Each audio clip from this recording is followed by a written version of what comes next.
Praise the lord. ఈ దినము కొరకు దేవుని వాగ్దానము, భయపడకుడి, వారిని చూచి దిగులు పడకుడి, నీతో కూడా వచ్చువాడు నీ దేవుడైన యెహోవాయే, ఆయన నిన్ను విడువడు, నిన్నెడబాయడు. ద్వితీయోపదేశకాండం 31వ అధ్యాయము 6వ వచనం. ఇక్కడ మోషే దేవుని పక్షాన ఇశ్రాయేలుతో మాట్లాడుతున్నటువంటి మాట.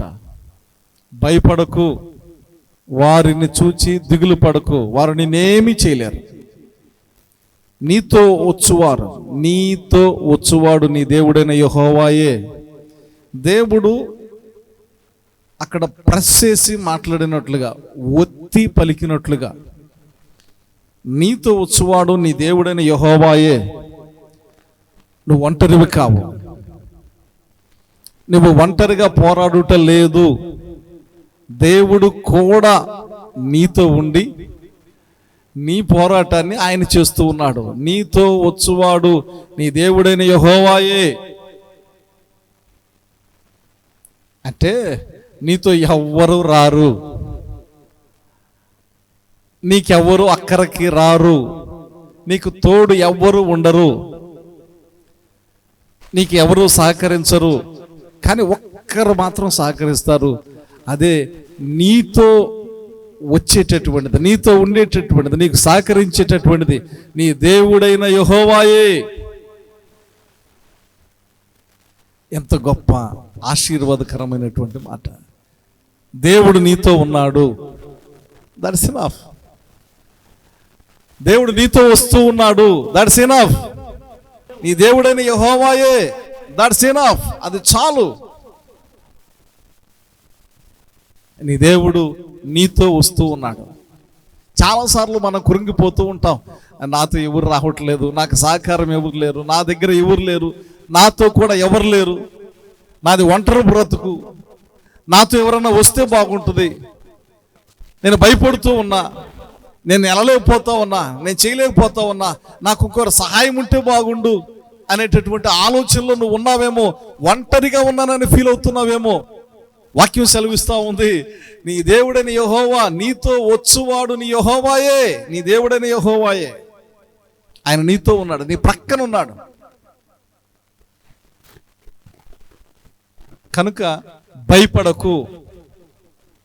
దేని గురించి అయితే భయపడుతూ ఉన్నావో స్పష్టంగా రాయబడినటువంటి మాట వాక్యములో, వారు నిన్నేమీ చేయలేరు.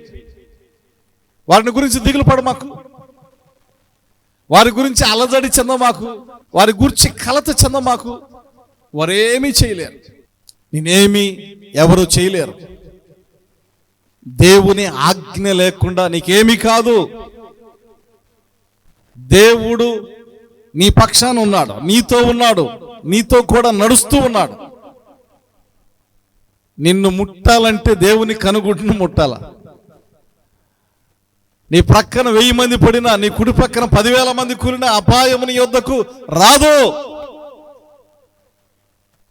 ఎందుకంటే నీ దేవుడైన యెహోవాయే నీతో కూడా వచ్చువాడు, నీతో కూడా వచ్చువాడు నీ దేవుడైన యెహోవాయే. స్పష్టంగా సెలవిస్తున్నటువంటి మాట. కనుక నిబ్బరము కలిగి ధైర్యంగా ఉండాలంట. వాక్యం సెలవిస్తూ ఉంది, ఆయన నిన్ను విడువడు, నిన్నెడబాయుడు. నన్ను విడువక ఎడబాయక కాచితివా దాచితివా నీ చేతి నీడలో, యేసయ్యా నీ చేతి నీడలో. నన్ను విడువక ఎడబాయక దాచితివా నీ చేతి నీడలో, యేసయ్యా నీ చేతి నీడలో. కనుక భయపడమాకు, వారిని గూర్చి దిగులు పడమాకు. దేని గురించి అయితే దిగులు చెందుతున్నావు, వారు నేనేమీ చేయలేరు. ఎందుకంటే నీతో కూడా వచ్చువాడు నీ దేవుడైన యెహోవాయే. దేవుడు నీతో ఉన్నాడు. దేవుడు నిన్ను ఆశీర్వదించును గాక. ఈ దినమున దేవుడు నీతో ఉన్నాడు. ఈ దినమున దేవుడు నీతో ఉన్నాడు. ప్రార్థన చేసుకుందాం. యేసయ్య మీకు వందనాలు, స్తోత్రాలు. ఈ దినమున మీరు మాతో ఉన్నందుకు మీకు వందనాలు. ఈ దినమున మమ్మల్ని నడిపిస్తున్నందుకు వందనాలు. ఈ దినమున మమ్మలను కీడు నుంచి తప్పిస్తున్నందుకు స్తోత్రం. ఈ దినమున దేవా హాని కలగకుండా మమ్మల్ని నడిపించబోతున్నందుకు మీకు వందనాలు, స్తోత్రాలు నాయన. మమ్మలకు మేముగా ఈ ఉదయకాల సమయంలో మీ హస్తాలకు అప్పగించుకుంటూ ఉన్నాం నాయన. నీ పరిశుద్ధ హస్తాలకు అప్పగించుకుంటూ ఉన్నాం దేవా. మీరు మమ్మల్ని నడిపించబోతున్నందుకు, మీరు మమ్మల్ని కీడు నుంచి తప్పించబోతున్నందుకు, మీరు మాకు జయమిచ్చి ఈ దినాన నడిపించబోతున్నందుకు మీ పరిశుద్ధ నామానికి స్తోత్రములు కలుగును గాక. ఎందుకంటే ఈ దినమున నాయన మాతో కూడా వచ్చేటటువంటిది మా దేవుడైన యెహోవా అయిన మీరే. అందును బట్టి నీకు కృతజ్ఞతాస్తుతులు చెల్లించుకొనుచు యేసు నామం పేరిట స్తుతించి ప్రార్థన చేయుచున్నాము తండ్రి. ఆమేన్. ఆమేన్.